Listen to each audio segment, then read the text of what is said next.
hippies, how are you? Tonight, it's how Rudolph got his red nose. Okay. Sven was worried. Something odd was going on. He was in charge of Santa's reindeer, and Comet and Cupid both had dark shadows under their eyes. They didn't seem to be ill or eating well. They kept snoozing during the day.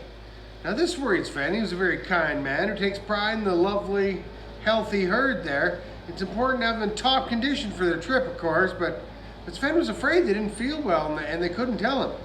I know what he'll do, he said to himself. Just take a blanket and sleep in the barn. That way I can watch them during the night. That night after supper, Sven took a blanket, headed out to the barn. All the other reindeer were lying down and chewing their cud, but Comet and Cupid were fast asleep. Sven checked the pen where this year's baby reindeer were, and they were all in bed, and they were good. And he took a pitchfork and tossed down a bed of hay right in front of Comet and Cupid's stalls and laid down with a blanket to go to sleep. What a night! He'd just doze off, then there'd be a strange noise to wake him up. And then Comet and Cupid wake up too, and sigh and curl up and try to go back to sleep again. And by morning, poor Sven was wore out. He had hardly slept at all. I don't know what's wrong with him now. They're worn out because they're not getting their sleep.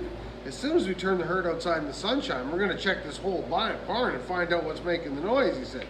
So that's what they did. They checked and oiled all the stanchions and moved the sacks of grain and made sure the tools were hung up so they wouldn't clatter, but they couldn't find anything. Nothing that could make noise or disturb anyone. Well, that sure beats me, says Sven.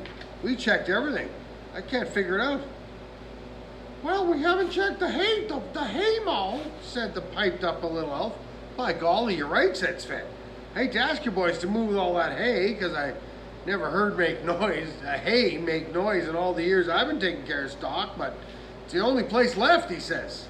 So everyone started moving hay from one end of the mow to the other, and they worked all morning and all afternoon. Everyone was all wore out. And just as Sven got a forkful of hay, he heard it. It was a strange noise. Were his eyes playing tricks? He was sure he saw that pile of hay move.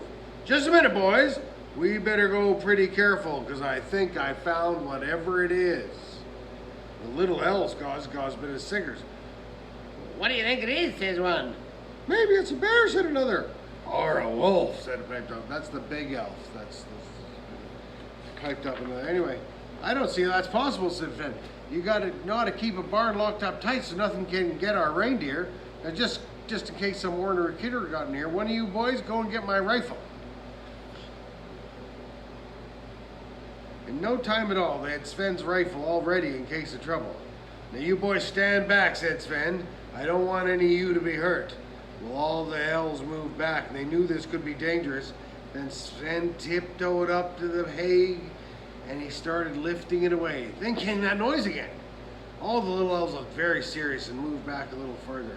Sven moved some more hay, and all of a sudden there was the loudest "Ka-choo" you ever heard. It knocked Sven back 3 steps, and hay was flying all over the place. And when the hay settled, what did they see? But a very tiny reindeer. It kept sneezing and sneezing. His eyes were running, and he had to keep wiping the tears away with one hoof. And his poor little nose, it glowed. Why, you poor little feller, said Sven. You felt cold and crawled under the hay to get warm, and the dust from the hay you made you sneeze, and now you're in terrible shape. With that, he picked the little reindeer up and he carried down to a nice clean stall. And as he carried him past the young reindeer's pen, they snickered at his red nose and they made rude remarks. You just behave, said Sven. This little fellow's got problems. They paid no attention. Sven laid down the reindeer down, put a blanket over him, and he got a steamer going. But the little fella, he just kept sneezing and sneezing. By golly, said Sven, I've never seen anything like this before. I better report it to Santa. Well, he asked one else to run over to the palace and asked Santa to step over to the barn as soon as possible. And Santa came running away. What's this? One of my reindeer sick? Well, we can't have that. Get Dr. Hum-Ho right away, this minute. Mrs. Claus came hurrying up with a jar of hot chicken soup, and she thought maybe it would make the reindeer feel a little better. And she was quite a believer in the healing powers of chicken soup. Sven didn't like to hurt Mrs. Claus' feelings, but reindeer don't eat meat, and he suggested they better not give up little reindeer anything until the doctor arrived. Well, Mrs. Claus kept tucking the blanket around the little reindeer's shoulders and stroking his forehead. And then when he didn't sneeze, her hand away, she wiped the tears and kept running from his eyes, and she checked his nameplate, and she talked to soothe him. There, Rudolph. The doctor will be here soon, and it'll make you feel better, says Mrs. Claus. Well, little Rudolph felt terrible. He wanted Mrs. Claus to know he appreciated her kindness, so he tried to lick her hand, but he sneezed again. Oh dear. So Dr. Hum-Ho came into the barn. He was a little put out as he was a very brilliant doctor who had trained in Vienna, and no one had ever asked him to take care of an animal before. But being a kind-hearted person, the moment he saw little Rudolph, he tried to do everything he could to help. He picked up one of Rudolph's legs and took a pulse. Then he took his temperature. "Whoa," he said. And then he looked at Rudolph's streaming eyes. He goes, "Aha!" Then he looked at Rudolph's nose, which is almost as red as a neon sign by this time. And he goes, "Do you know what it is?" says Santa. "Will the other reindeer catch it?" says Sven. "Can you help them?" says Mrs. Claus. "Just a moment. One at a time," smiled the doctor. "I've never heard of a reindeer having this problem before.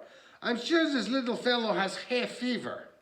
Just take him to a separate room where there's no hay, and he'll be better right away. He'll be fine. He'll stop sneezing, his eyes will stop running, but I don't know about his nose. He smells so much, I don't know if it be any color but red. It's all so nasty." Well, the baby reindeer all snickered at that, but Santa gave him a stern look, Then Sven picked up little Rudolph and made him comfortable in the harness room. Sure enough, the sneezing stopped, and after a couple blinks of his eyes, they were dry. Rudolph got up and shook himself, and then he licked everyone's hand to know that he appreciated their help. Well, and the baby reindeer were jealous of all the attention Rudolph was getting, and a private room to boot. And one of them called him Lantern Nose. Hey? Well, poor Rudolph felt ashamed, and he hid his nose in Mrs. Claus's skirt. This must have been before, like he's just a little baby. So this is obviously before he was, flying in the sleigh too. So anyway, and now Santa says, "I don't think Rudolph's nose looks strange at all. It's a nice healthy color, just like mine. Big red nose," says Santa. Well, that made Rudolph feel a little better to know that even if he did have a red nose, so did Santa. And he gave a little sigh and curled up and fell asleep. And this was the best thing he could do, because growing reindeer need lots of sleep. That's what Granny said. And that's the Christmas story for tonight. Merry Christmas. I think there's like 2 more after this one. Oh my goodness. I love you, savages. Take care.